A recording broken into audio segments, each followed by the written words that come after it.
Ladies and gentlemen, boys and girls, welcome back to the Zyori Podcast. This is Zyori Podcast 105. It's about 10:30 a.m. here, Mountain Time. It is May 3rd, 2017. Trent, I have to admit, I have trouble reading dates these days. I've worked with so many Europeans and seeing the date the other way. When it's one of these where it could go either way, I have to look at it and think, okay, is it March 5th or is it May 3rd? Because it could go either way. Yeah, I actually can't stand the dating system. It's all just wrong. It should just be reversed, honestly. It's all wrong. Everything. Yeah. What do you mean reversed? Because we get lumped into you guys. We do the same damn thing you guys do, and it's so stupid. So you're saying year should come first? Well, I would be fine with either year, month, day, or day, month, year. But month, day, year is so stupid. It is useless. It's just confusing. You know, I wonder where it came from. Speaking of... it was probably America, you guys being different, as always. That's true. That's very true, Trent. So, been a while since we hit a podcast. We overshot Sunday because it was the Kiev major. We were all buckled in. Really, this was the first major in a while, Trent, I felt very invested in. You know, maybe some of it was time zones. You know, watching like a Manila event is difficult because you have to flip your whole schedule. You know, and some of the... Do you know what's funny about that? Huh? You were in Boston, but I agree. I actually... Well, I was thinking about DAC, really. You know, other big events. But yeah, Boston, we were there, so we watched a lot of it. But honestly, I felt more like, I don't know, the games, like I was more connected into the games here, I felt like, than I was even in Boston, which doesn't sound like it makes sense, but somehow it does. Yeah, like, well, no, that's exactly how I screens feel. And you're actually like feeling the whole group stage, and I don't know. I don't know what it was. Some of it was definitely hype around the Swiss format, though I'm not going to lie. I didn't care that much about the group stage beyond what I was focused on. I mean, I think everybody at Moonduck, the kind of 6 grindy casters, we had Annie and Brax casting on one stream. It was me and Draskell on the other, and then it was you and Mott on the 4th, I guess. So we each did PGL. 4 best of 3s. Yes, thanks, PGL.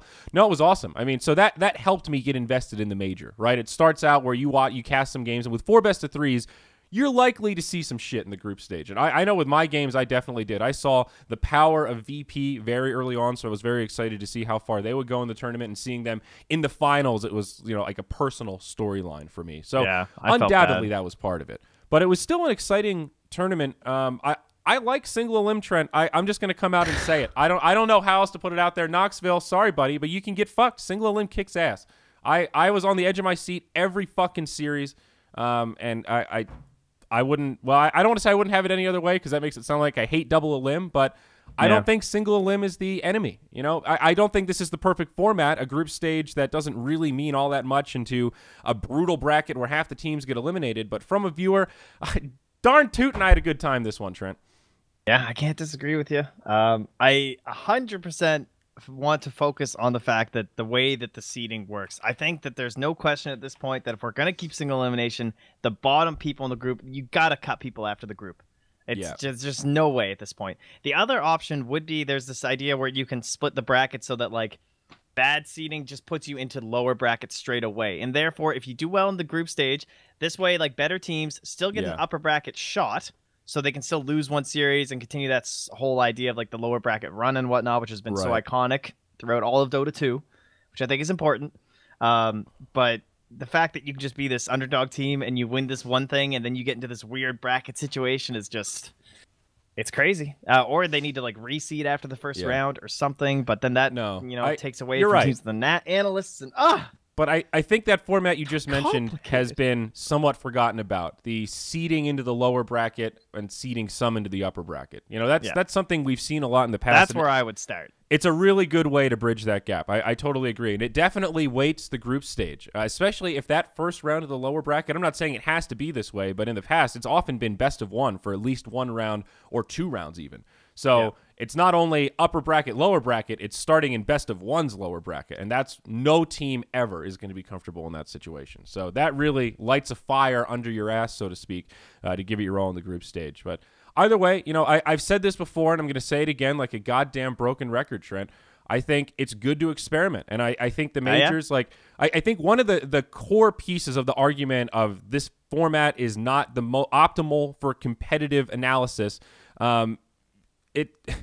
we need to experiment and we need to do something different. I think TI needs to be the tournament that is actually truly a competitive format. You have the long group stage, you have the double elim bracket. That is the tournament where we definitively say, this is our world champion. This is the current best team in the world. The majors aren't that. They sort of, by the community, get dubbed the current best team in the world by winning a major, but it's not the same. Majors aren't weighted the same way as TI, hence their format doesn't need to be weighted on the same competitive scale that TI does. You know, and it's I like think Bulldog made that tweet, which was kind of funny. He tweeted, "All right, OG have won 4 majors. I can now talk to them as that's equal to 1 TI win." But honestly, that is kind of what it feels like. Yeah, like they still haven't won TI, and still you're just kind of like, well, I mean, you know, TI though, like that's the real tournament. Well, that must itch at you if you're OG though. Well, sure, I mean, but gotta. It gives you something to strive for, right? It's creating a storyline. It gives us something to be excited for moving into the next big tournament. I mean, just look at the prize pool. The majors are $3 million. TI is probably going to be $20 million. It's a big difference, you know, seven times or so. But it was very exciting. I'm pumped up, Trent. Who knows what they're going to do for future formats? Do you think they're going to bring Swiss back? That's my big question. You think we'll see Swiss at TI even? Yes, I actually do. Okay, that would be my guess. I feel like there was. Did you hear anything negative about Swiss? I didn't. I heard largely all positive things. Seemed like a very positive vibe coming from everyone. Group stages have always been an annoying complication that people always get some sort of wissiness out of. And this time, when Swiss ended, everyone's like, "Yeah, okay, that seems fair." Like, there's nothing better. I didn't see this complaint all that much, but I think something to keep in mind with Swiss is that it's a little bit complicated. You know, the classic every team, one group or 2 groups of 8 is just very prep for the team. It's very straightforward to understand. Every team in this group plays each other once. Every team in this group plays each other once. This is the score of how these teams did against each other. Very easy to follow. But, of course, there are a lot of drawbacks to that with the stupid tiebreakers and games that don't matter and all that shit. So I think that is a very small con aside a sea of positives for the Swiss format where it feels unpredictable, kind of spicy because you don't know who's going to be pressing forward. And once you start to just get a handle of how to read the Liquipedia page because it's set up so much different from any other tournament, you know, it becomes fairly easy to follow like any other tournament. And then, you know, the key is I think that it seeds into an easy-to-follow bracket. Even if it's double elim with seeding in the top at bottom, you know, of course, it has to come into something that's easy to follow at the end. It is a lot of teams, though. Imagine, like, because you have no idea who you play game 2 in the group stage. Or, like, series 2, you know?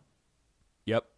And a lot of, you know, you want to be prepping for your enemies, so you'd have to prep for every single team. Yeah, in the entirety because it's got that little RNG. Maybe if it was like, is a group Swiss probably doesn't work right. Well, I mean, you could, but it would be like it you at least limit it to like 8 teams. You know what I mean?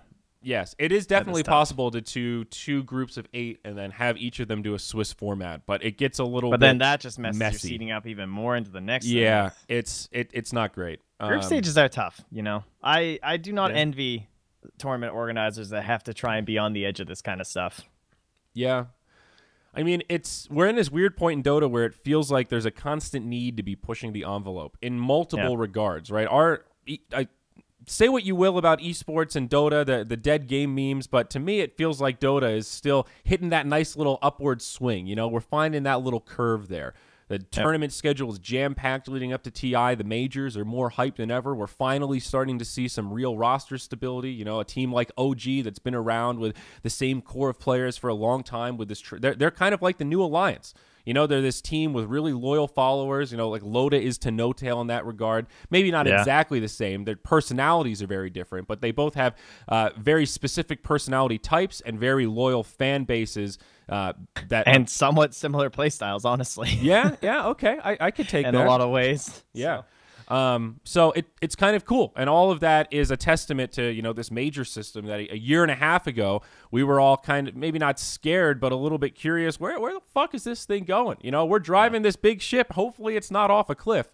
And it seems like that is definitely not the case. The opposite has come true. So it's good, man. I'm glad we are a part of Dota right now. TV is next. When are we going to get E-League for Dota? That's what I want to know, man. When am I going to be on ESPN? God damn it. That's never going to happen. Fuck. You might be on ESPN, though. They love foreigners. What'd you say? I said you might be able to make it though. They love foreigners. Oh yeah, maybe. Thanks, man. Phew. I want to get on one of those like the Ocho shows, where they have those like ridiculous sports, like slap fights or something on ESPN 8 or something. Yeah, speaking of ESPN, didn't they just cut the shit out of everyone? Did they? My God, yeah, already they just had giant layoffs, dude. Oh wow, humongous. Like they're all these personalities that are considered like even top of their sport and stuff. Were just boo. Yeah, wasn't that the last place that Slasher was working? Oh my. Let's see. Yes. I think so. I'm looking at the esports subreddit. Usually there are announcements about stuff like that here. I don't see it, but I totally believe you, Trent. I missed that headline though. Yeah, ESPN's weird. I remember right when they started hiring, like I pay close attention to job postings, right? Slasher follows me. Wow, Slasher? I didn't even know. On Twitter? Yeah. Wow, you're big stuff, man. Yeah, you always know when Slasher is starting up a new project because he just starts adding new people on his personal Facebook and planting seeds like, hey, bro, what's up? And he just tries to, like, be obviously subtly friendly with everyone. And then once you start talking to others, you're like, yeah, what the fuck's going on over there? Ah, yes, they're going to start interviewing people again. I see. But, yeah, talk about tarnished reputation, man. That poor fella. I've only met Slasher once. It was actually a really weird situation. It was at TI5. And it was right after I quit BTS, and I was wearing leggings, and I still had dreads. This was TI4. Holy shit, this is way back when I was still at BTS.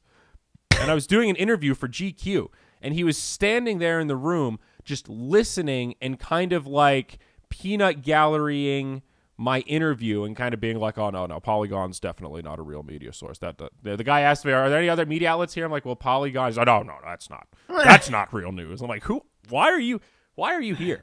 What are you doing? Why are you at the International? You don't do anything with Dota. I don't know. Sorry, Slasher. He's probably a nice guy, but you got to feel bad for him a little bit. That whole Reddit scandal with what was it? On Gamers? Is that what it was called?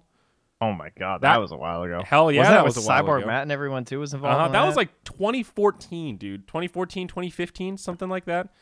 Yeah. Ooh. That was, for those that have no idea what we're talking about, On Gamers used to be like an esports journalism website, and Slasher's a really old school esports guy. He's been around forever, like back in the DJ Wheat era, but he got the whole company globally banned from Reddit yeah, for vote manipulation, and he was like... He had all this, like, I guess Reddit was like 60 to 70% of the website's traffic. So he had all this pressure to, like, maintain this traffic. So he was asking his friends to, like, upvote stuff and, like, submit articles to different subreddits and all this kind of shit. And, yeah, he used the Reddit PM system to do that. So the global admins were just kind of like, dude, I don't want to be a jerk, but how dumb can you be? You just, like, plotted hacking Skype on Skype message boards. That was basically what happened. It was one of those kind of things. And they were just like, this is a clear-cut case of violation. Sorry, bro, you've already been warned once. Lifetime ban from Reddit. Everyone else was banned. Of course, he got fired. That's what they call a PR shitstorm, folks.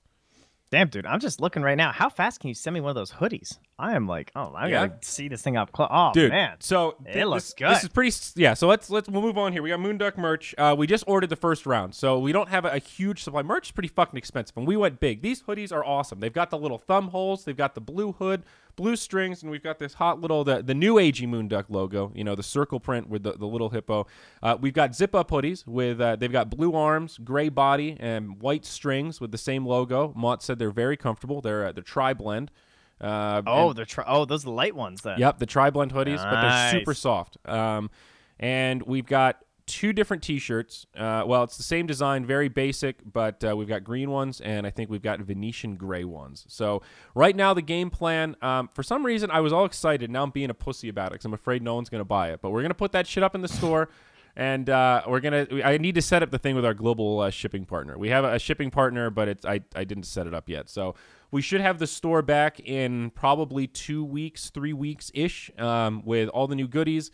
And also replay casting, I think, is the plan. We're going to restock some replay casting. And, we got a little bit of a lull coming up, I suppose. A little bit. Well, we've got Canada Cup. I think Canada Cup starts in 2 weeks. But, we've also just gotten a lot of requests for more replay casting of just people that are like, hey, man, I really like this. I would love to give you money. Let's go. Please let me give you money. And we also kind of stopped because replays were really fucked for a while, if you recall.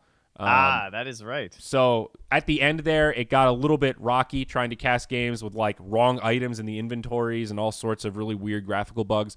So that was part of the reason why we sort of shut it down or just let it go by the wayside. And I think we're going to bring it back, hopefully a little more dynamic. I don't know if we'll do the auctions again. The auctions were kind of weird, but still cool. But maybe we'll get some Suns fans on there, you know. Last time we just put everybody on at the same stock price, and I think we're going to try to, you know, adjust it a little bit based on how much time people have and supply and demand and that kind of shit. So maybe we'll have like, you know, $100 Slacks and Suns fan. They'll sell instantly. What am I talking about, dude? We sold most of those auctions sold for like $150. Yeah, I think that was kind of the average price of the auctions. So that's actually not bad. That's more than I thought it would be. What are you gonna do?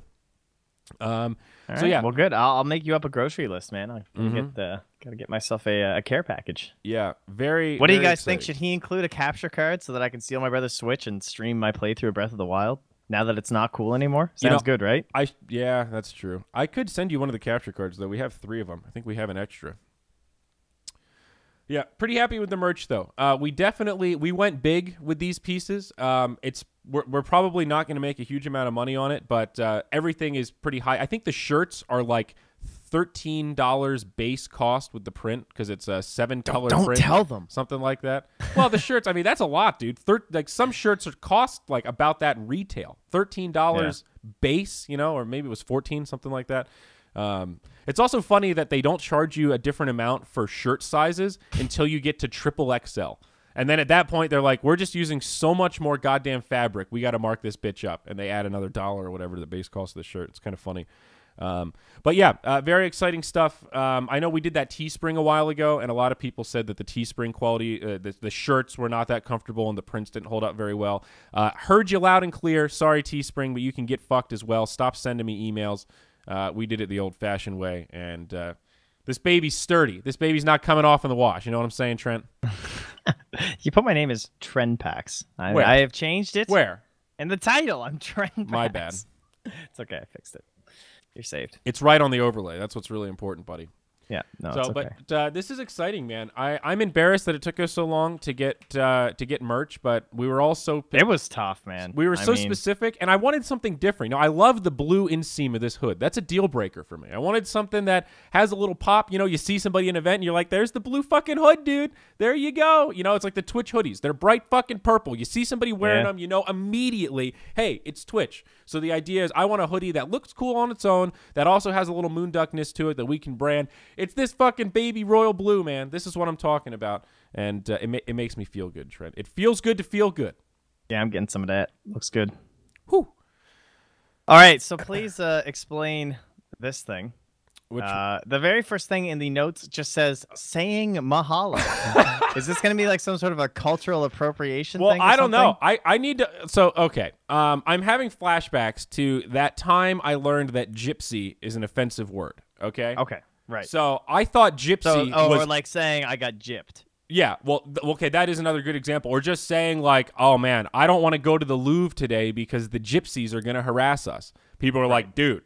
That's like saying the N-word about a bunch of black people. You can't just call them gypsies like that. I thought that was just the descriptor for people that are nomadic and beg for shit and don't have morals. I don't fucking know. I've never had a good experience with a gypsy. So anyway, a bunch of Europeans corrected me and said that that was very offensive. And then I looked, you know, the same thing. To gyp someone is basically the same thing and what have you. So I cannot stop saying mahalo, dude. Anytime, it's like my new kappa. Anytime somebody says something that is like kind of ironic or stupid or I just don't know what to say, I just go, mahalo. And it gets a laugh like 9 times out of 10. It's a great line because it's so fucking stupid. And they're just like, I can't tell if you're making fun of Hawaiian people or surfers or both or just people that are douchey. But is mahalo like gypsy? Am I? No. Okay. It just means thank you in Hawaiian. No, doesn't it mean hello and goodbye?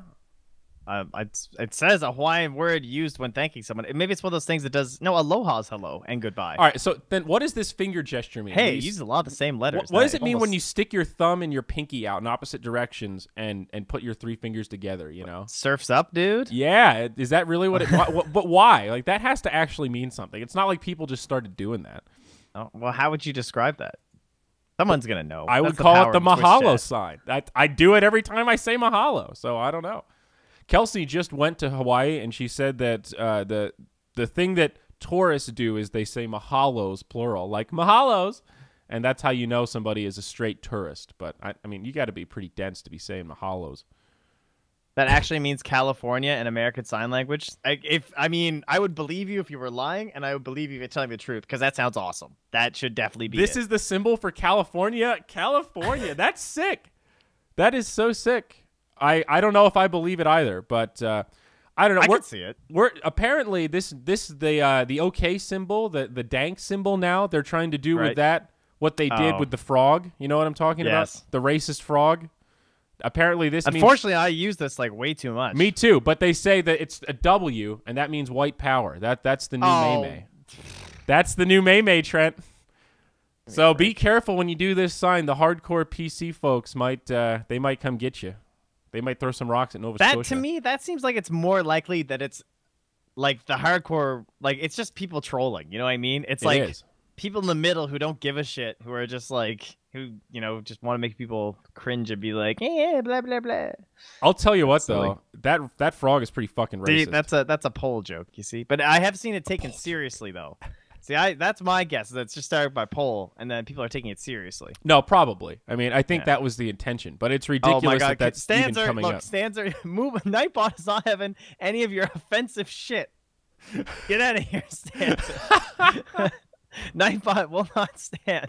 Oh yeah, this is on. It's on Moonduck. There are actually bots here that mod on the old Zyori channel. Where there's no rules. There's no gods, no masters.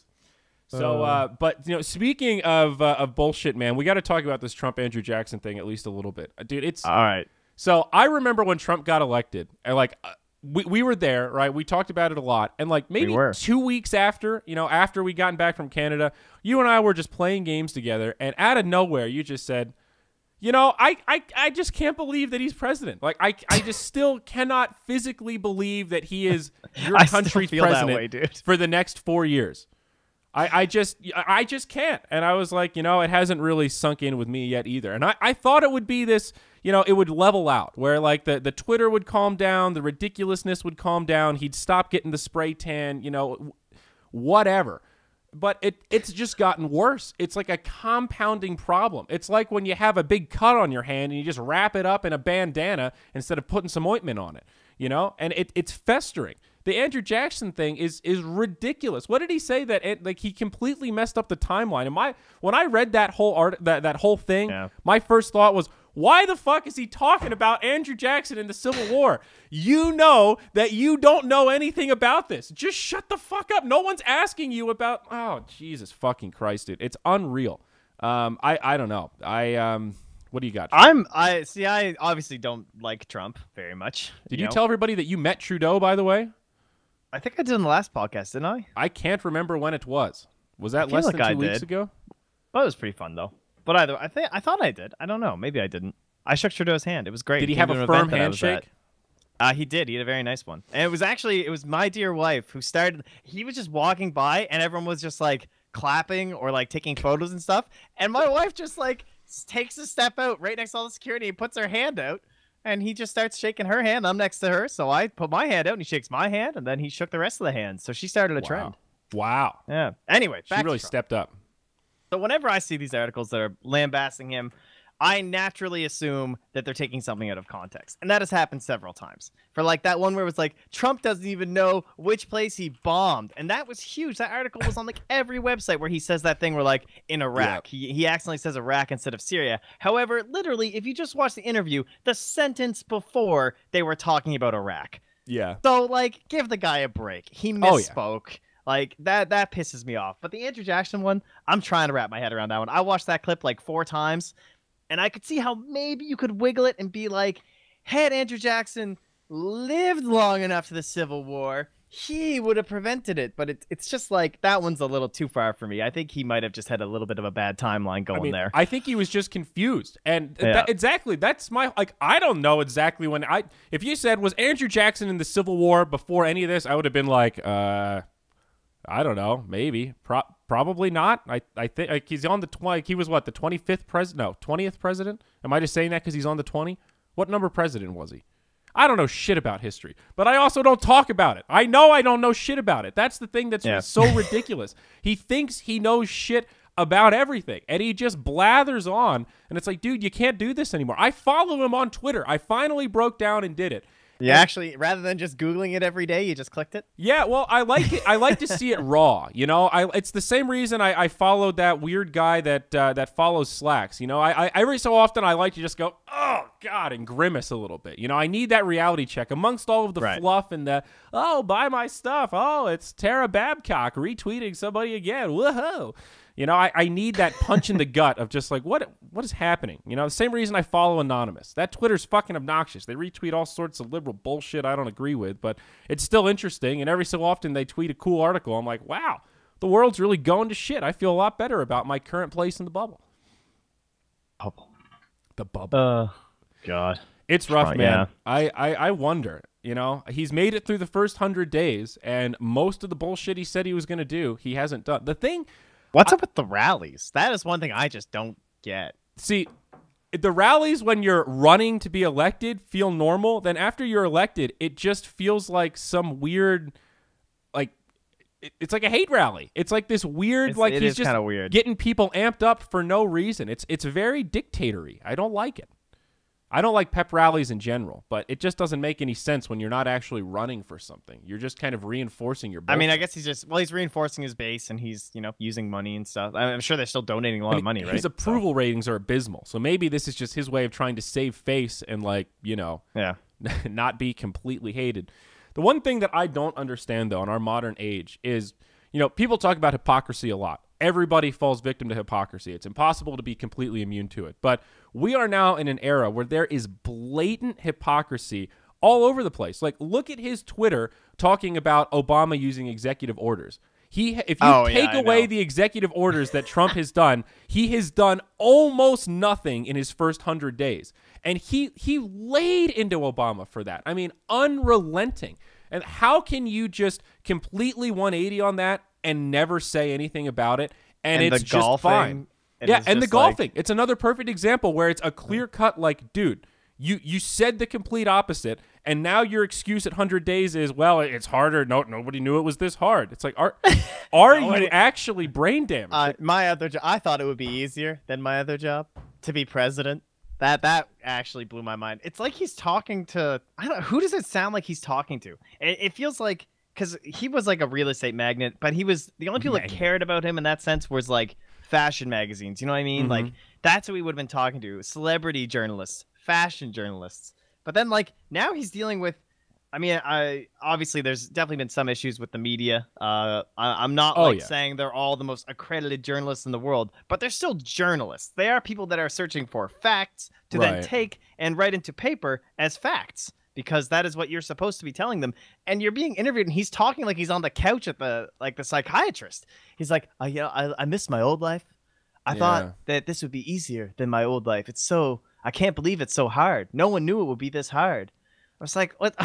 What did you think was going to happen, dude? It's really strange. And on top of that, it's like, why are you saying this to the press? Like, why don't you have something prepared? Why don't you have a plan? Like, you're good at PR. That is like it's your okay thing. For it to be hard. Of course it's going to be hard. And yeah, you know what? You didn't expect that, and I can deal with that. But it's just like, why does he talk like that? It's weird. It's weird.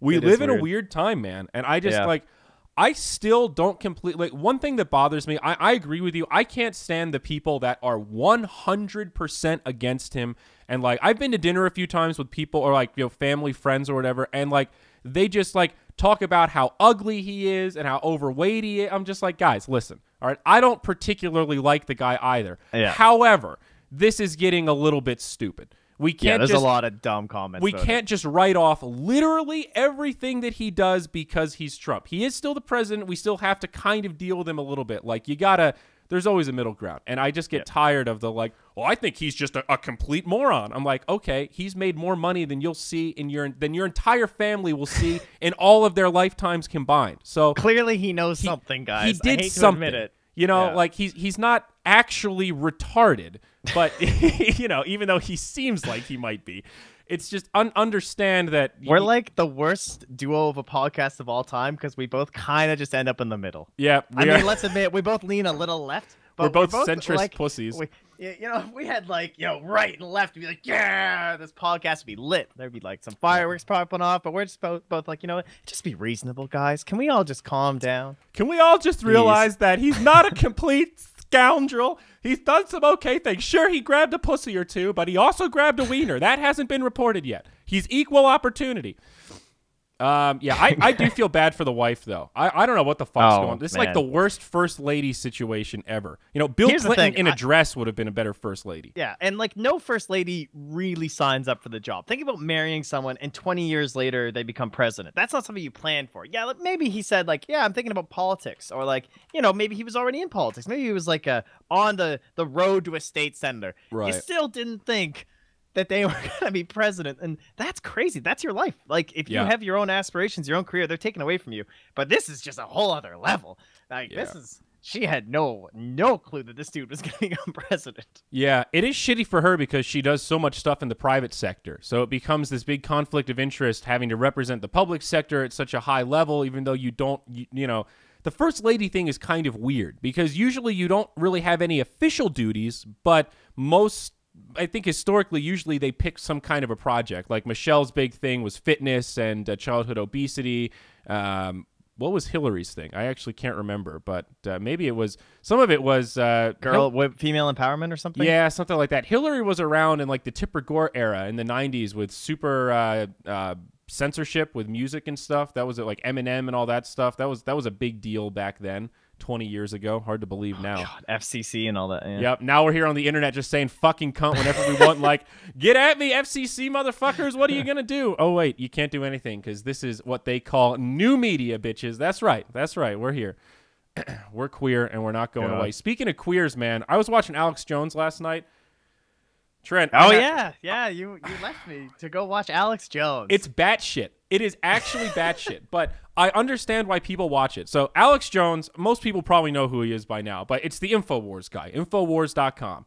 Okay, and it's new media. That is perfect segue. It's a YouTube channel with 2 million subscribers. Right, they're doing a 36-hour live stream right now.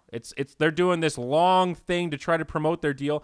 And it sort of looks like a news network, the way they do the broadcast. There's a lot of quick cuts and a lot of pre-recorded stuff. And most of it, and it's not even just Alex Jones anymore. There's ladies there and there's these other dudes, and they're just talking heads. And they just talk about one side of a conversation and just go deep and fucking crazy. Like they had a picture zooming in on Hillary Clinton's tongue where there was a dark spot on there. And like, this is evidence that she is a reptilian. And it oscillates from... This is actually well, maybe not cool, but an underreported real problem that the media is not talking about to Hillary's a fucking lizard.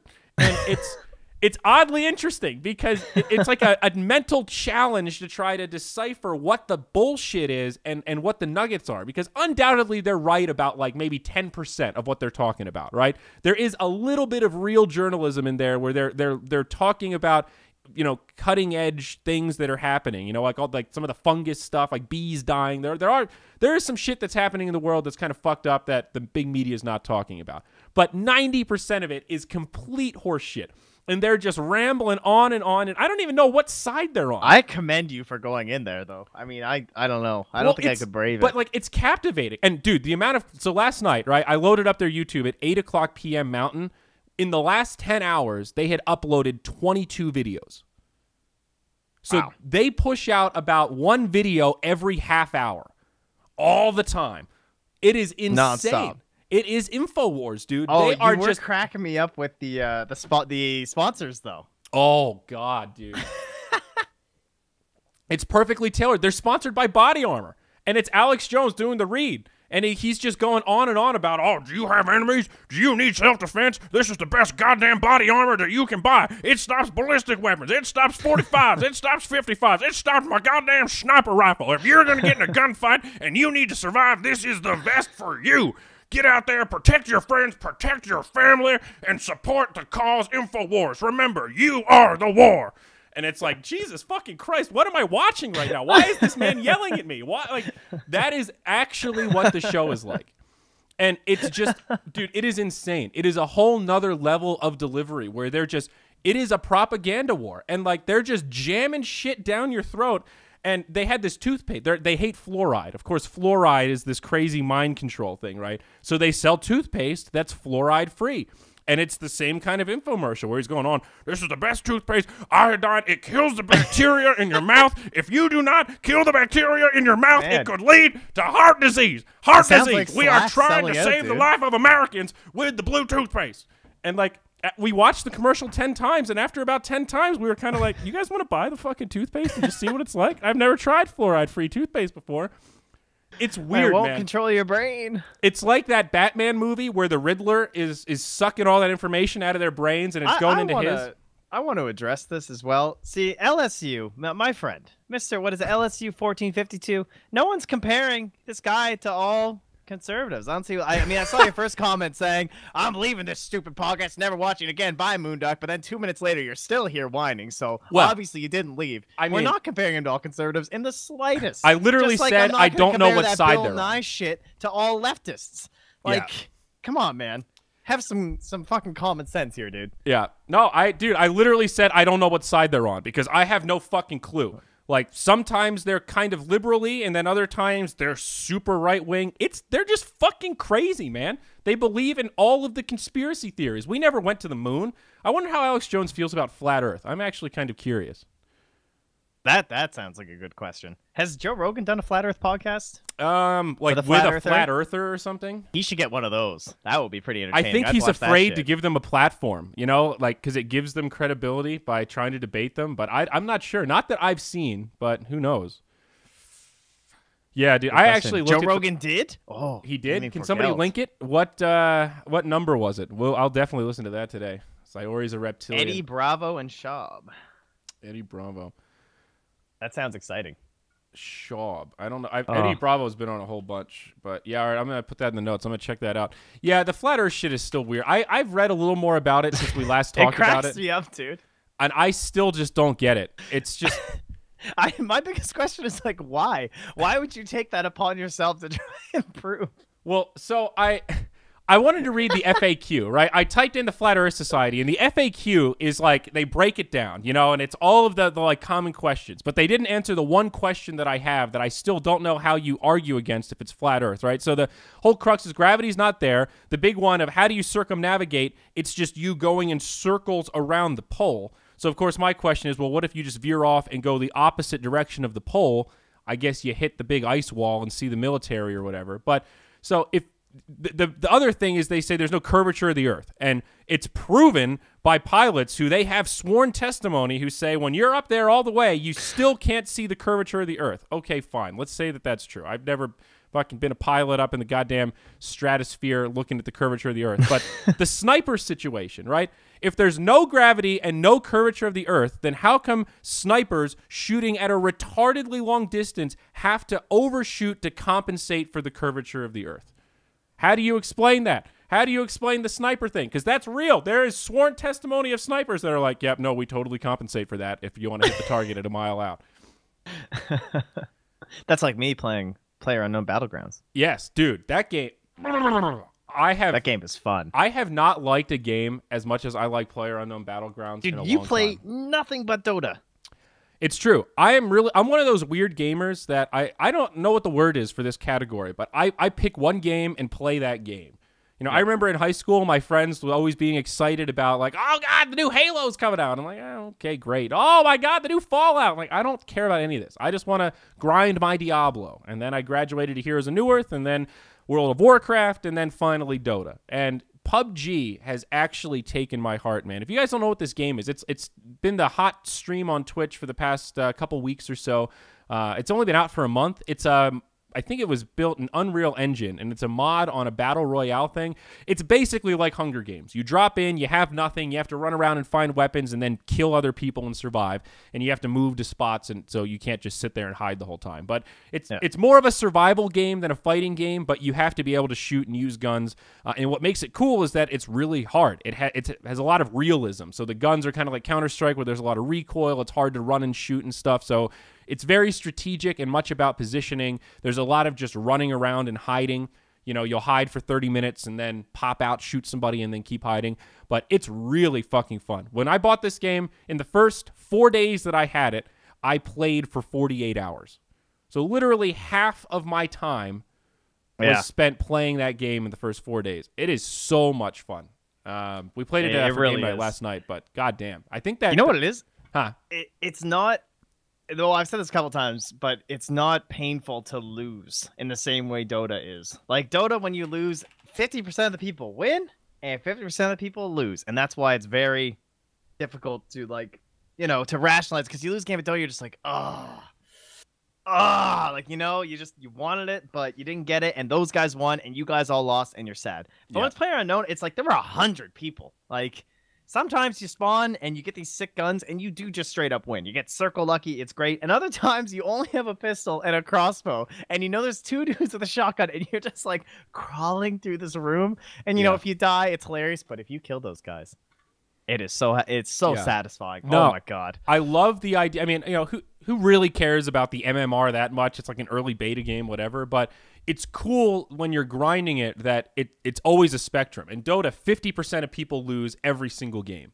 And in this, you just, you get points based on how you placed. So you could get top 10, you could get top 3, or you might get killed immediately.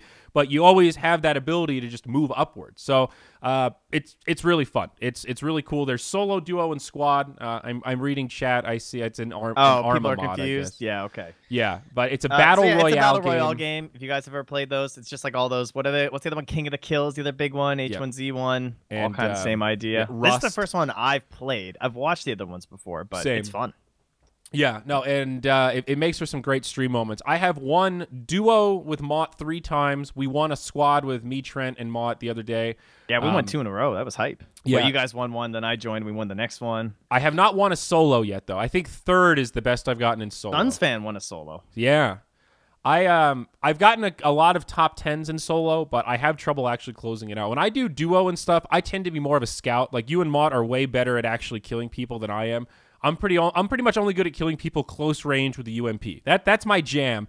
Occasionally I'll get a guy, if somebody's standing still, I'll headshot him from 400 meters or some shit. But you guys are the real snipers. I'm just the scout. I'm calling it out. I'm the shot caller. I'd like to send you in first. And I still fuck up the shot calling pretty regularly. Trent, he's right behind you.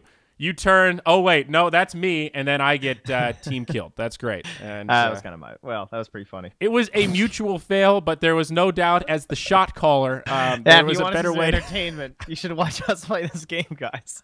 Because I killed the shit out of Zyori. There's a guy behind you. Oh, he's coming up to the door. I come around, and I just wail this dude, and it's Andrew. And he's just dead. The one-shot KO. I was so confused. I was like, I'm getting shot from behind. Oh, wait. Nope. I got shot from the front. That was Trent. Yep. I'm dead. Wrecked him. No, it's a really fun game, though. I highly recommend it if you're looking for... It's cheap, too. It's like $30. Yeah, 36 Canadian. 36? My lads. I know. It's tough. I don't know where I saw it. Dota items. I don't know where I saw it, but I saw a headline that they have... Let me go to the subreddit. Oh, the tournament? Is that today? There is a tournament today. That is definitely true. Oh, shit. But copies sold or copies installed. 2 million. 2 million? Is that what it was? Yeah, that's what it was. That's insane, dude. 2 million. It's been out for a month. That is sick. And it's an indie game, basically, right? That's the whole deal. Yeah, and it's people are putting on chat, too. It's all by the same guy. So basically, like, the same dude who's made a lot of these Battle Royale games is the main developer of this one, obviously with a squad and a team and stuff like that. Mm-hmm. So in terms of like other games being developed and why I don't think this one's going to fade compared to the other ones would be the fact that it is kind of that main idea and they're trying to kind of bring things together. I don't know. We'll see. It might just fail and fade away. I wouldn't be shocked, but it might. I'm expecting big things from this one. Like you said, I haven't played the other ones either. Mott said that H1Z1 was a lot faster, just in general. You could get places faster. You found guns a little bit more easily. And I think this one has the right mix of difficulty, strategy, and reward. Like, it tickles that pleasure center that Dota gives you, or when everyone remembers that initial 100 hours of Dota where it is painful. It is so hard, where there's so many things going on. You don't even understand what items to buy. And like every game, you're just getting fucked up by a different hero, and every hero seems broken. You know, the first time you get hit by an Illuminate, you're like, Keeper of the Light must be the most broken fucking hero in Dota. The first time you lane against a Bristleback and don't understand what his passive does, you're like, how do you kill this guy? This is the most broken hero in Dota. This game has that same level of difficulty, and then the reward. That first time you actually outskill someone in Dota, that first time you go mid and you're tiny and there's a retard sniper on the other team and you combo him and you kill him for first blood, you're like, yeah! I just fucked that guy's day up. This game has that exact same feeling. You hide for half an hour, then shoot him in the back. I'm looking right now, and it's Thursday, May 4th. So it's tomorrow, and it starts at 9 a.m. Pacific. Okay. EU matches begin 10 a.m. Pacific. So there's like an hour pre-show or some shit. So basically tune in at 10 Pacific. So that's 2 a.m. my or 2 p.m. my time. That's going to be fun. So that's like, what, 11 a.m. your time? Yeah. Well, dude, we're going to get up. We'll have ourselves... Oh, am I going to be casting? No, I won't be. Close. Dude, we should watch that together. We'll go that's good. I definitely want to watch that shit.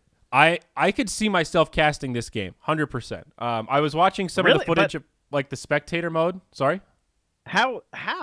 Dude, so this is what I like about it. I was watching a stream of the spectator mode, and the spectator mode seems really cool. Obviously, this is a game that has a huge map, so it's really hard to speed. You think like missing kills in Dota is something that happens. Like this game, there's fucking 100 people all in different locations just fucking shooting at each other. But you can do things where you can look at a popular location, click on a person, and then see how many people are around them in a certain radius. You know, you can zoom out, look at the map, see where there are clusters of people, and then very easily just kind of zoom in. And you can toggle between kind of being a third-party observing camera that sees what's happening, or jump between people's, first-person views and stuff. It's probably kind of hard to spectate, but there are so many things going on, right? There's never a dull moment. Yeah, but what do you talk about? Okay, you talk about different spawn locations for guns, right? There are a ton of different places where people can land and you can theory craft, right? Can I talk about cam and like go into this room and see this sniper, and then like can I be like hovering on this sniper and see this dude come up to the door and then leave and be like, no, we all laugh at him? Well, but think about RNG, right? Everybody drops, somebody picks up the fucking M16, the beginning game, the fight for the good guns, melees, all that kind of stuff. People with mods on their guns. I mean, you don't think... Are there health bars above their heads? I think so, yeah. Are there? That would be helpful. So obviously it's still in development, but it seems pretty cool. I mean, I don't know. I think it would be pretty hype. You're like, oh shit, he's got the, a drop comes. Like, think about it from our perspective playing the game. There's a lot of boring time where you're in the middle of the circle and you just fucking sit there and wait to see where it's going to go. But think about all those times where you're sitting there and you hear crazy gunshots off in the distance. If you can look anywhere on the map, you can see where all the crazy shit spawns. Every drop that comes, you're like, oh shit, there's an op in the box. Okay, let's see if anybody goes for it. Hype. All right, I like that. That. The drops would be sick. So when you're playing, you don't see the true tier 1 guns that often because they only come in crates. But if you're a spectator and you can look at every crate, you're just following the guy with the ghillie suit. There's a lot of cool shit that you could do. I don't know. I feel like if we can fill a podcast for an hour talking about Alex Jones, we could very easily cast a game of PUBG and find shit to talk about with all those crazy guns and mechanics and shit. It does sound pretty fun. It would, what I would really like is a wiki that would, because I can't seem to find the right info on like sprays or like how the mods change and stuff, which I'm sure will come with time. But yeah, be nice to know some of that shit. Like really how, because right now it feels like when you're at school and this kid comes up to you and he tells you that he unlocked Geno in Super Mario or Super Smash Bros. And you're like, what? You can get Geno like from Super Mario RPG? And he's like, yeah, man, you just do this and this and this. I got a cheat code from my brother. And I'm like, oh, I didn't know that. And you just believe him because there wasn't the internet. At least I didn't know how to use it back then. I was like, well, I guess there really wasn't. It wasn't very popular. Not everyone had computers. And, you relied on Nintendo Power to get your cheat codes and shit. And that's what this game feels like right now. Like, I have one friend who tells me that, if a bullet hits your tier 3 vest, that bullet its damage is reduced by a heavier margin, even if it's at like 10% durability than like a level 2 vest. But then the numbers don't seem to match that. It's confusing. Yeah, no, it is definitely a weird game in that regard, and some of it just comes down to feel. I also was looking at the subreddit last night, and I think the SKS might be bugged. Did you see that weird clip of this guy? He's like shooting this dude, and he shoots all 10 shots, does not hit him once, and then the guy moves, and you see the bullet holes right behind his body, and you're like, how could the bullets have landed there and not hit him? And it's just the spectating. Well, it's a first-person VOD of this guy playing, and it's like, how did he not hit this guy? And people are saying that the SKS with a 4x scope is bugged and it doesn't line up right. Oh, interesting. I didn't hear that. Apparently, the SKS is a little funky right now. So I don't like the SKS. This is my least favorite sniper. It's also very underpowered. I fucking suck with it, dude. I'm all about the AK UMP. That's my combo right there. AK with a 4x and UMP with all the mods. It's all about the KAR, boys. That's KAR. Where my KAR boys at? That's the thing, man. The car. Give me that. I actually hate the car. The bolt action rifle. Oh, God, dude. It's so slow, but it does a lot of damage. Trent is actually sick with it. He's had a couple of nasty headshots. True. I have. I've only gotten the AWP once. Everyone keeps getting upset because I call it the AWP, and it's the AWR or whatever in this game. I believe it is. AWM. What? Dude, it's the same fucking weapon. It's a fucking long Arctic Warfare sniper rifle. It does a shitload of damage, and it's louder than fuck. That's all you need to know. Yeah, it looks exactly the same as the AWP, too. It is color. Literally like the P means police, and the M means something else. Military, probably. Military, maybe. Yeah. You can look it up on Wikipedia. Google it, you animals. But yeah, I've only had one very satisfying sniper headshot. I don't go for the crates that often. I feel like they're too scary. It makes me need to shit. What would be some other guns? I'm trying to think of like other shooting games that would be hyped to have the guns. A deagle. I mean, there's kind of like there's a decent caliber one, I guess. There's like a revolver. It's the revolver. The revolver sucks though. I would like to see a deagle. I would like to see. I said it last night. What is it?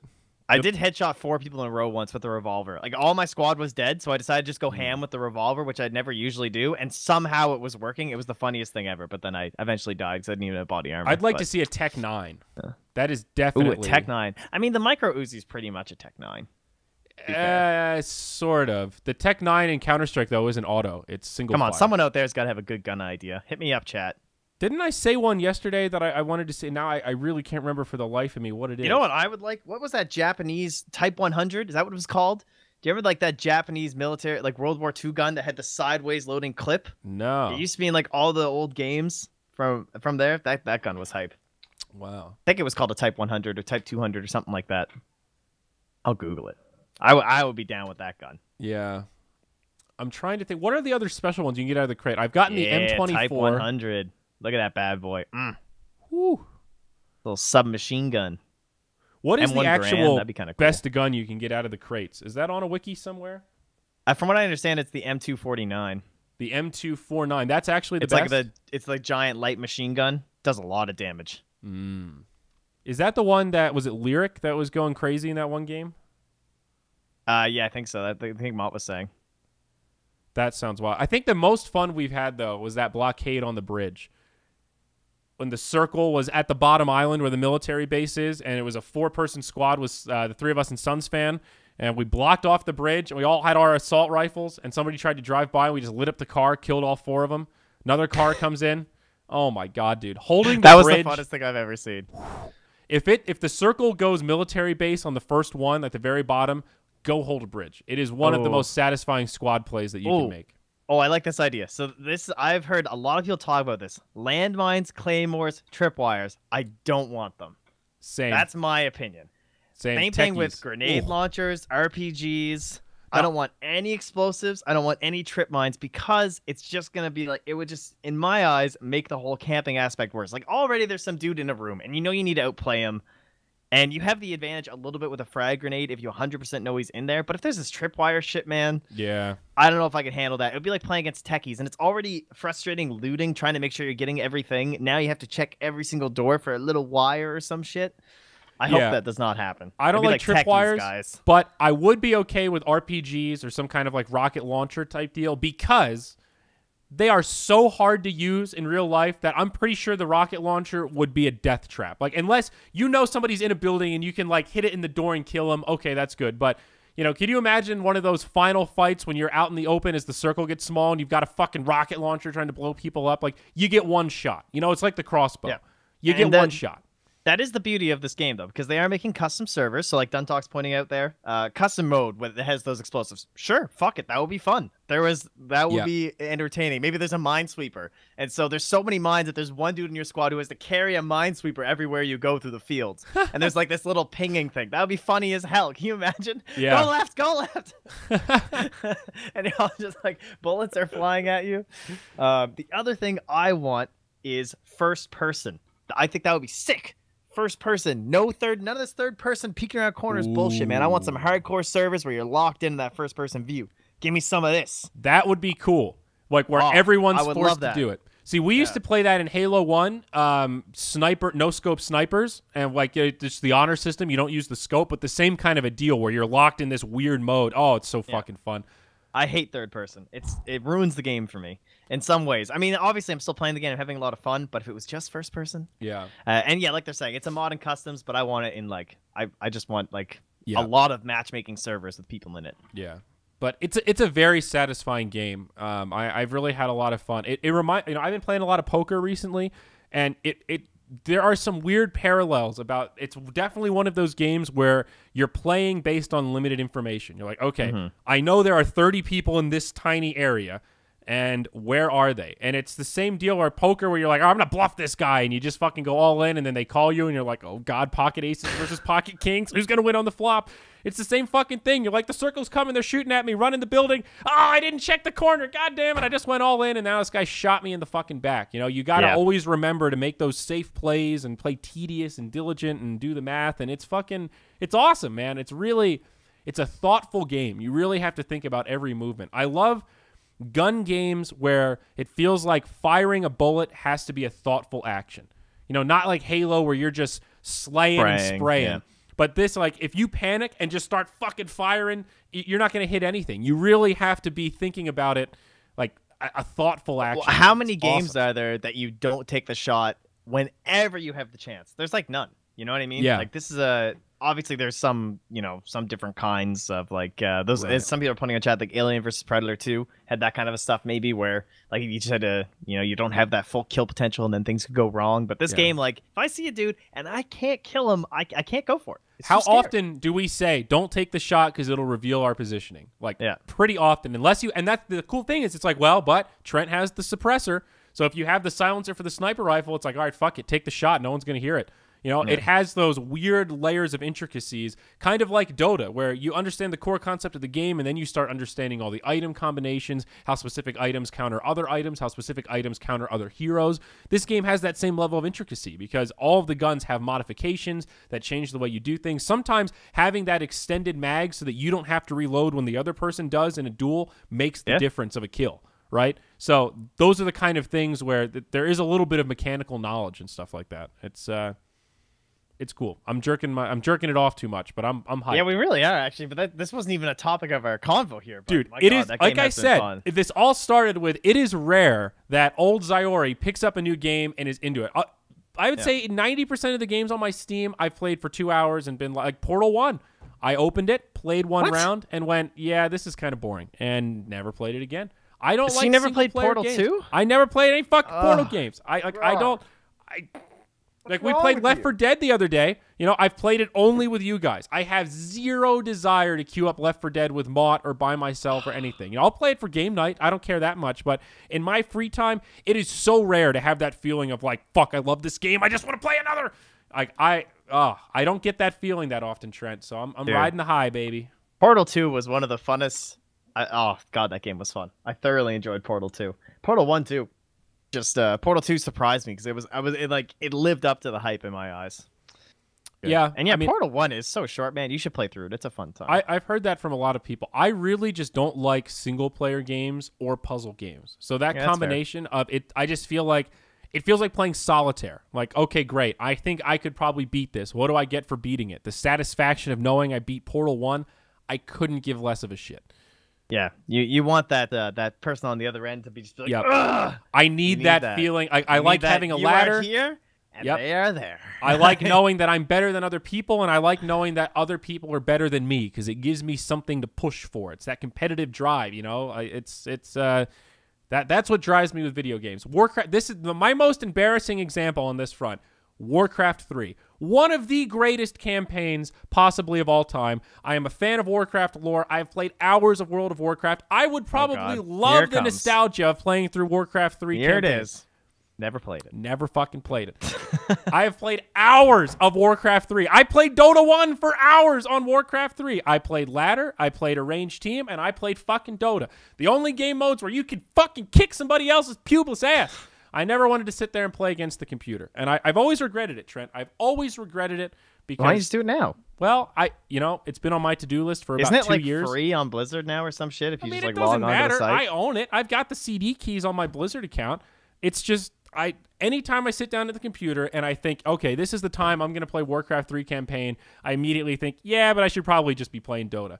Or I'm going to play PUBG. Or I'm going to do my taxes. Or insert literally any other task that achieves anything, and I usually want to do that more than play a solo campaign. I'm not fucking wired that way, man. I don't know. Yeah, I was getting to moods of it. Some solo games were... Bioshock, that last one really invigorated me to go back into some solo games. But I couldn't get into The Witcher. I bought it for like $20 when it was on sale, and I was like, this looks like everyone's like, oh, this game's amazing and it's beautiful, but I don't know, I can't crack into it. It's the combat. It doesn't grab me, and I don't care enough about the story. It's not my style of game. I feel the same way. I don't give a shit about that story. But like, at why all. am I so obsessed with Skyrim? I love Skyrim. I could like do a Skyrim campaign today, but like at least that stuff's satisfying, except I always end up being a stealth archer. That's the only problem with playing Skyrim. every time. No matter what you do, man, you just... Yeah. That's how it winds up. I will say I have been enjoying Gwent. I finally installed it, and I've been playing it a little bit. It's a pretty fun little card game. It's it's not really that much like Dominion. Somebody told me it was a sort of a Dominion-like game, but I like it more than Hearthstone. Let me put it that way. It has a cool strategy. It's sort of fast-paced, and I like the idea of... it's about winning the best of 3, not the individual matches. It's a cool little card game. It doesn't have OS X, though, so I can't play it on my laptop, which kind of pisses me off. But that is an issue. Yeah, I don't know. I mean, I'm only so into card games, but it's fun to have just like a free little card game to fuck around with. And Hearthstone is just too painful. Oh, speaking of your Mac, you just reminded me of this, actually. So you bought one of the newer iPhones, right? I have an iPhone 7 Plus, yes. 7 Plus. Is that like the newest one? I don't really... Yes, this is the big new one that has like the double camera, the optical zoom and shit. It's kind of dumb. It's really big. Look how big it is compared to my head. Yeah, okay. See, I used to be hip, right? I used to know technology. I used to know about all the phones that were coming out. And at some point, I don't know what happened. I just completely stopped caring. Yeah. I stopped reading about them. Maybe it's because there were so many and so many different companies and shit. And today, I literally know nothing about phones. I see something about an S8, and I assume that's a Samsung Galaxy 8 or Samsung 8. I think so. I don't know. I don't know what all these brands are. This is my phone, guys, and it's dying soon. It's having some issues. I can't scroll down from the top anymore. It drives me crazy. It's so obnoxious. I have to turn the phone whenever I want to check a notification. I have to turn my phone sideways, press the square key, and drag down. Wow. That gets pretty tiresome after the past like 6 months. So yeah, I actually it's agree nice and with small you. though. Oh, look at it. About phones though. I think there's a lot of unnecessary hype around phones. And that whole, like, I kind of buy into that Apple thing that they get, flamed for. Like, you look at, all of the iPhones lined up over, like, iPhone 4 to iPhone 7. They're not really that different. And they're like, well, this one has the A68 processor, and it can... I'm like, what are you processing on your phone? I'm not like doing arithmetic on here. I'm not fucking encoding video. I guess actually I could use this thing to live stream, so maybe I will use the processor after all. But aside, like who honestly gives a fuck about 4x optical zoom on an iPhone camera? I mean, what are you lying to yourself, pretending that you're a real photographer out there with your iPhone? Like, I mean, come on.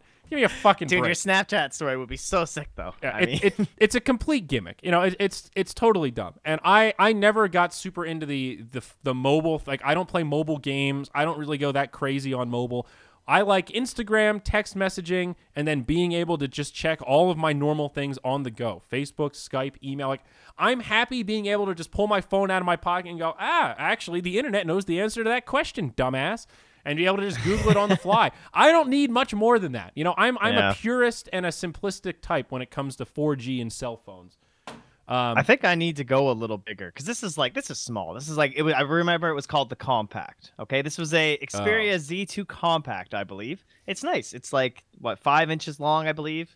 and not too wide. So, but now Yeah. when I'm like at events and stuff, because I don't have a laptop, so I don't take one with me. I do Right. a lot of shit on my phone, and there are sometimes I'm like, and then my fingers trying to go. So that's I the don't thing know. with devices, Trent. You have to figure Yeah. out what's right for you. So I have a tablet, I know. laptop, and big phone. I'm one of those Jesus. crazy millennial tech early adopter. You really folks, are. right? I'm just all fucking appled out. That's overkill. But if you're thinking to yourself, well, I'm not going to buy a laptop anytime soon. There's no reason to buy a tablet. Or I think your wife has a tablet, right? So you wouldn't Yes. buy one. So, maybe it's worth it to get a bigger phone that is more of a multi-use device. However, if you're thinking, well, you might buy a tablet within the next 2 years, then fuck it, dude. Just get another cheap, crappy Or like, burner why phone. not buy a laptop? It's tough. Well, I just don't even know. Well, like, why don't yeah. I just, rather than buying like a nice new phone, why don't I just buy a nice new laptop? And then Exactly. when I want to do shit on my phone, exactly. So Oh, I will it's tough, say man. this phone was overpriced as fuck. I think this phone, this is the like 64 gig or 128 gig. It's like a mini computer. This thing was like $700, but because I have the grandfathered AT&T family plan, they let you finance it at 0%. So it's kind of not that it works out, but it's fucking stupidly expensive. If I had to pay out of pocket to buy this thing, I would never do it. You know what I mean? So see, that's how I roll. I Yeah. only do the out of pocket. Okay. I just want to dump that cash and not have to worry dude, about it. I'm like, grandfathered into too good of a deal to give up on, man. That's understandable. I'm hanging on to that contract that I've had for 10 fucking years, and I'm not letting go, AT&T. I'm not fucking letting go. But I will say, Trent, final word on the phones, I recommend the big one. I was skeptical at first. I was a little scared. I heard the big ones had better battery life. For events, it actually does make a difference. Instagram, buddy. I want final word. Okay. I want one of those new Chinese models because I keep reading about it, man, and they're like all this shit about these Chinese models. They use like all the same parts. They're like half the price, but it's just got Huawei written on it instead of Apple. I think those are the future, man. I don't know. That's where I'm at right now, but I'm still doing my research, guys. Yeah. I don't know, man. Are you sticking with Android? Yeah, 100%. Yeah. No chance in hell I would ever go Apple. I don't know, man. I no had, benefit my for me. first smartphone was an Android, and then I switched to an iPhone 5 or something, and I was like, yeah, okay, I like it. And then I just felt like I was used to it, and now going back I feel slow on Androids, having so many buttons. The iPhone just has one button. They dummy-proofed it. Yeah, There's just that's- one button. It's good They for you, man. It is. Got to keep you in line. It's good for dummies like me. I don't want to waste time trying to figure out how to use Snapchat. I still don't really get Snapchat. I bought the stock, but I don't understand why it's popular. Why do people use Snapchat? The only person I talk to on Snapchat is Greg. Stock, but I don't know. Well, I get that other people get it. That doesn't mean that I have to get it. Fair enough. But I mean, don't you want to know about what you're investing in? Well, I mean, I have Snapchat on my phone. I use it, but I don't understand why people like it. Like, it's fucking stupid. Why do you want your messages to disappear? What are we, like, on Mr. Robot where people are looking at our phones? Like, what is this shit? Maybe. Oh, there is. I will say, someone mentioned it, and this is the phone that I've most been looking at. It's called I don't know how to pronounce it, but it's called the Xiaomi Mix, I guess. XIAOMI Mix. Oh my God, dude. It looks so sexy. It's got like no border on the sides. Okay. I don't know. I'm thinking about that one. If anyone actually has one and hates it, please chime in. Yeah. But it looks pretty slick. So you guys are all here, and I feel kind of bad. There's like actually a lot of people listening to this goddamn thing. Yeah. So what's wrong with you? But the Kiev Major is the one big thing that's left. One thing we haven't talked about, and probably the one thing that we all have in common here, Well, guys. we Isn't talked that about beautiful. we talked about the format a whole lot. Well, but what about the results? The results, I mean, man. should we give that a little go? Let's do it. No, let's wrap it up with a little bit of Dota. It right. was a fucking amazing bracket. I'm not gonna lie, man. It was a pretty hype finals. We were all on the edge of our seats watching it.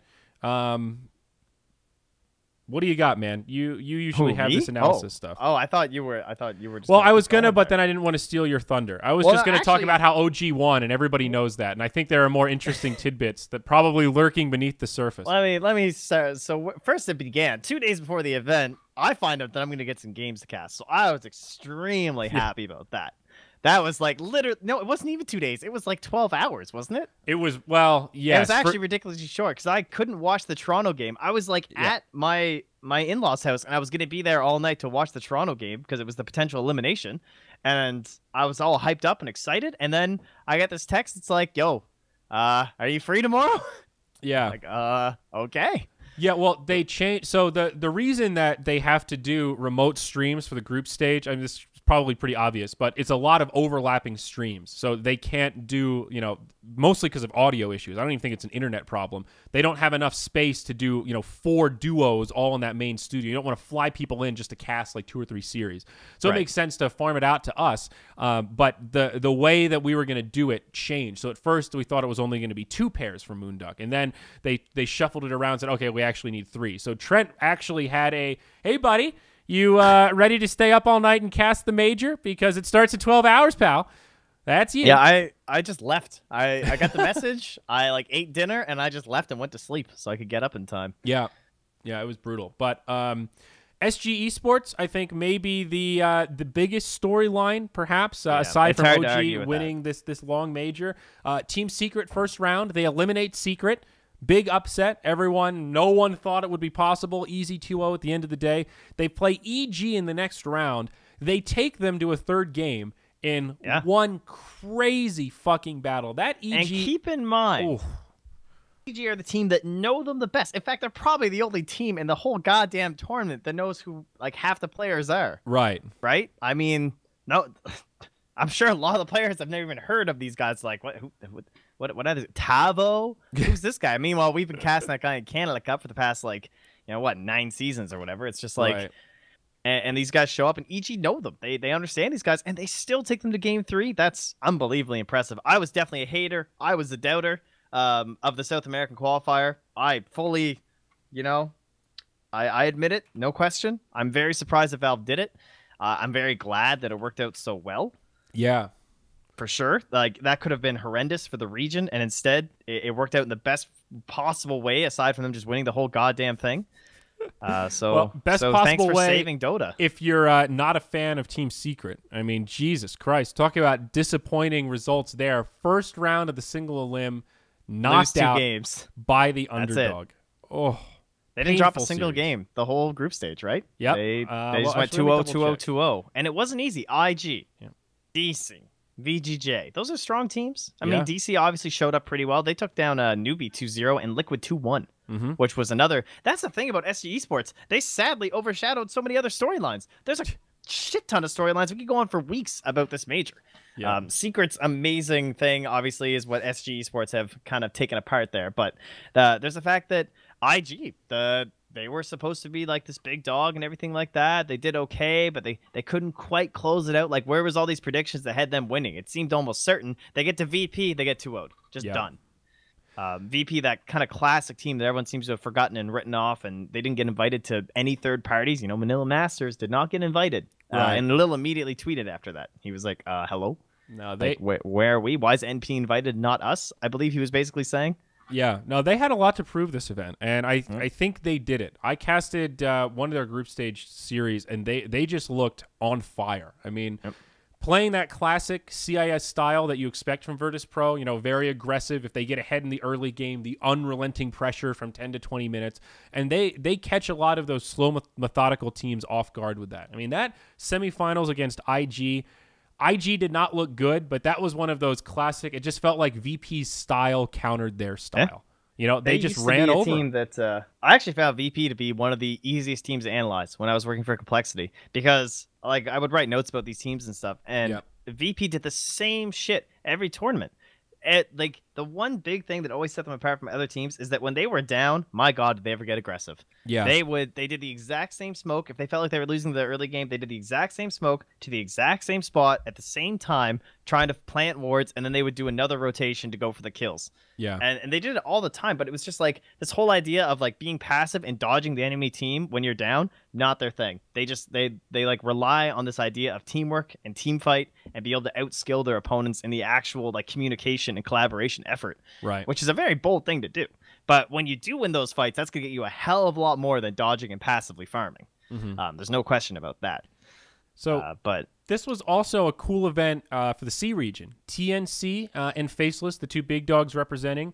Unfortunately, they got matched up in the first round of the bracket. So the region had to sort of cannibalize itself. I don't know if I watched that series too closely, but Faceless did win 2-1, and then they lost to OG in the next round. Also 2-1 though, so credit to Faceless for taking game off OG, of course. EG didn't even take a game off. But that is a perfect example of why the group stage doesn't matter that much in this format. TNC placed 4th overall. They went 3-1 in their series. Faceless was 13th overall, going 1-3. They get matched up in the bracket, and then Faceless wins.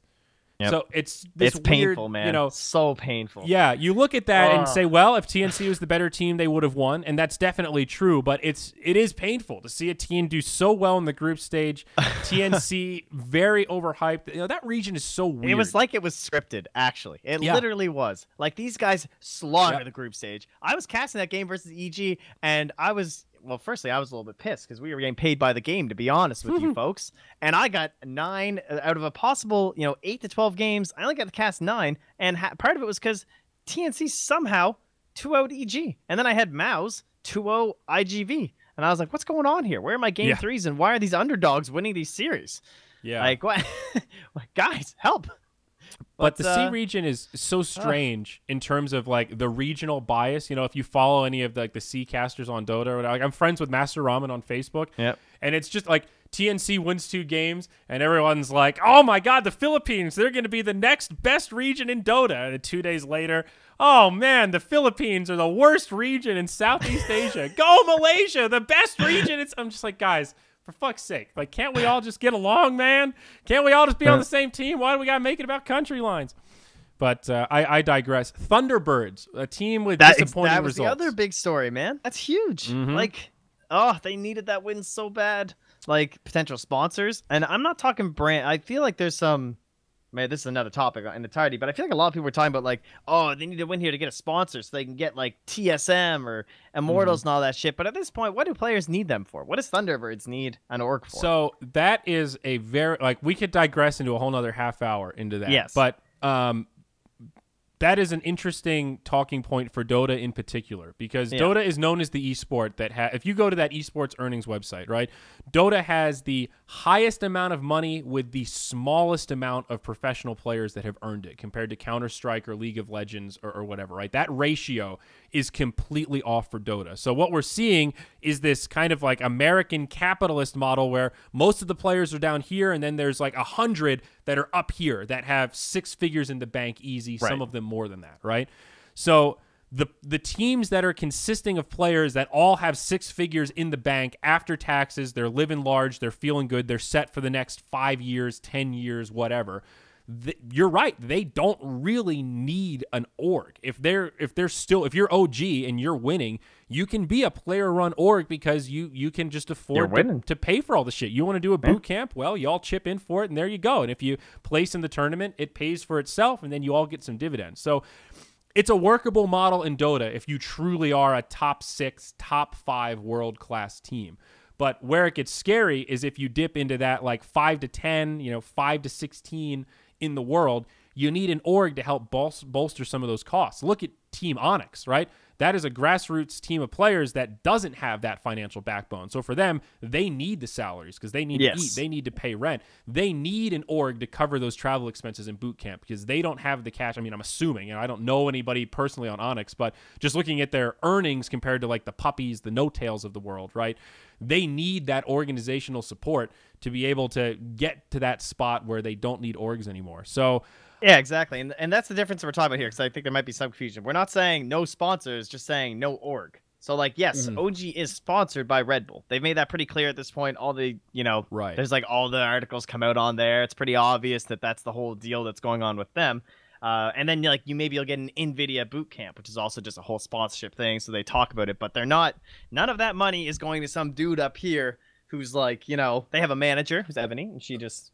Right. He does a lot of the things that the guy up here does, right?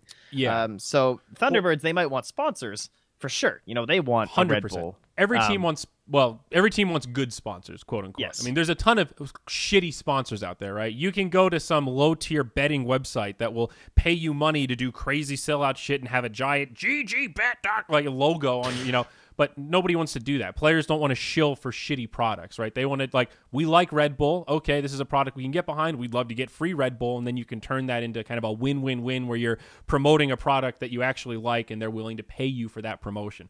Every team wants that. That's just a straight value add, right? That's money in the bank.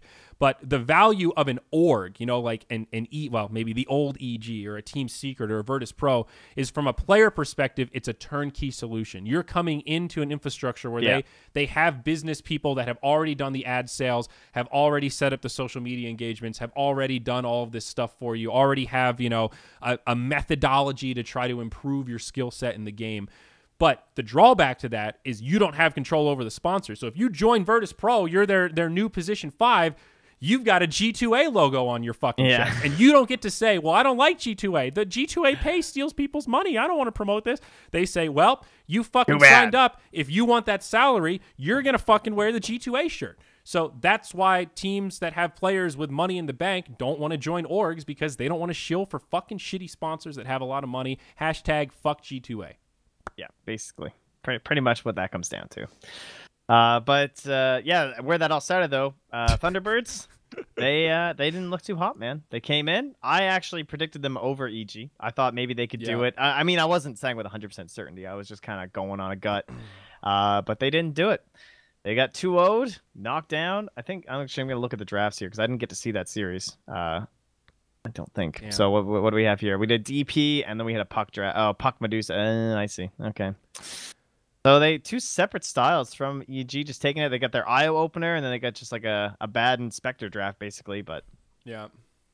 So Thunderbirds, I still have high hopes for that team. And now their invite is in question, though. Now, yeah, 100%. But there is an interesting, and also now they are an EU team now, basically. They used to be a North American, supposedly, because they had a North American org, and they used to have North American players, but now there's no North American org, and they're all Europeans. So, well, are they back in North America though, or some shit? I'm not sure. I have absolutely no idea. But yeah, it's weird. One little, this is on the Wikipedia page, so it's not an original thought here, but still very interesting. With DDC failing to qualify, Misery has now become the only player to attend every single Valve event as an active player. Universe has also attended every Valve event, but was only a substitute at the International in 2011. So speaking of Thunderbirds, man, Captain Misery, that is a sick record. The only player to go to every single Valve event. Just damn, dude. I mean, let me read his Dota history here, guys. So he started in 2008 in original Dota. This is Defense of the Ancients. First team, Mom equals Toilet. Beautiful beginning. 2009 Ravens, and then into TLT. 2009, 2010 Fnatic. 2010 DDT. 2010 Blight. 2010 Lost.eu. And then, of course, we get into Dota 2. He was with MYM. And that was for about a year or so. Then EG, then CLG, then LGD Int, of course, then Team Dog, then Mouse Sports, then Cloud9, then Team Secret, then Digital Chaos, and now Thunderbirds. Isn't that unbelievable? It really is. The crazy thing is he's never been back to the same team twice. You think that would have happened by now? Yeah, man. The Arteezy factor. That's nuts. One of the other really wild takeaways from this event, I always love looking at Valve events breakdown by country and region, because it just gives you an interesting kind of global perspective of where Dota 2 reaches. And it's misleading because Europe is broken up by a lot of countries. So there's like 3 German players, 3 Swedish players, 3 Danish players. So there's obviously a lot of Europeans. But number 1, 24 players from China. After that is 6 from Philippines, and then 5 from Greece. That is how spread out our scene is. That is how global. But even Greece is like the same thing. Like, what's after Greece? Because Greece is only up there because of obviously all 5 of them. You know, number 3 is tied between Greece and Brazil, because there are 2 teams that are just all from one country. It's wild, crazy. But 24 from China. That is like, god damn. I mean, population-wise, who plays Dota? It's just numbers at that point. Honestly, it's probably lower if you actually do the, the real math on it. Well, then how do you account for India, Trent? Because they've got a lot of the world's population. They've got over 1 billion people, but I don't see anyone from India. Where the servers at? Don't you ever see those Reddit posts talking about how shitty the India servers are? Yep. There you go. That's No, where they are. Plus, they don't have the same. I tweeted an article a few weeks ago talking about Indian esports that somebody wrote, saying that it's the big untapped market, and of course the big problem there is infrastructure. Reliable electricity, reliable internet, access to computers that can game at a high capacity and stuff. But one thing is for sure, they have the people. Right? I mean, they have the population, so there is a big potential audience there, no doubt about it. But I mean, if you're looking at let's talk the full population of Europe and North America, let's say. Mm-hmm. All right, well, hold on. Let me even add in South America here. So let's say we add those all together. We're looking at like 1.6 billion people in all of the Americas as well as Europe. And then what is China? China's like 1.4 billion. Yeah. So, add it all up, do the percentages and shit like that. All right. Yeah, you had to sense. take it to math, Trent, but you're right. You're right. You took it there. No lie, man. Got him. All right, buddy. Well, we got to wrap this thing up, man. Any other thoughts about this major? I think we talked about most of the big storylines. It definitely gets me hype leading up to TI. I cannot lie about that. I am so excited to see how things change. The only drawback to this major, one of the most difficult to watch in terms of team names, like DC or Onyx becoming DC becoming Thunderbirds, Wings becoming Team Random, Ad Finum becoming Mouse Sports, IG and IG Vitality. Very difficult for the casual viewer to discreetly say who is on what team and in what capacity. Team Random? Who are these guys? Oh, by the way, Brax is just pointing out that it is true they are going to play in NA for this year, at least. Really? As far as he's aware. Yeah. Okay. All right. So, that's because I saw they were still labeled on their Wikipedia as American, and obviously at the major they were even referred to as American, I believe. I think they had a flag Really? at some point, which is pretty great. Well, yeah, it's weird. The flag thing is cool when you have a team like Alliance or Mouse, but a squad like that, what flag? Is there just a world flag? You just put the Earth there? All their management is still American. I mean, their management is what? Alyssa and Blitz, right? I guess so, yeah. Oh. I mean, I'm not going to lie, man. I'm not on the pulse with that squad. I really don't know what's mystery going squad. on.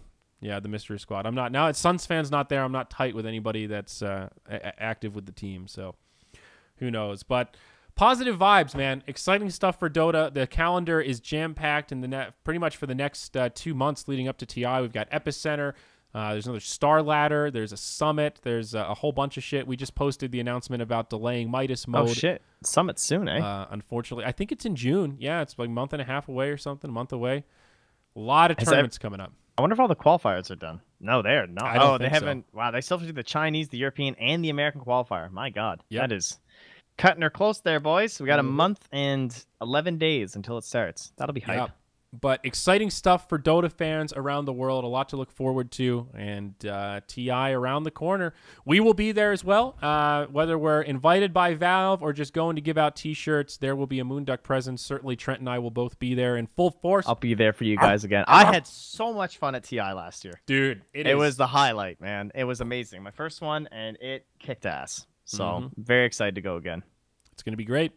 So with that, we'll leave you guys with your own thoughts. That's the end of Zyori Podcast 105. If you enjoyed it, you can find it on what? Whoa! I just saw that hand sign go up. Could you please watch it? Could you stop with the racism? Yes, please? please. Thank you. Tone it down. This is a family show.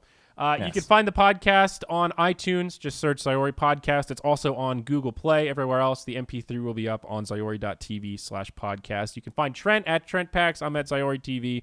You guys know what to do. We will catch you next time.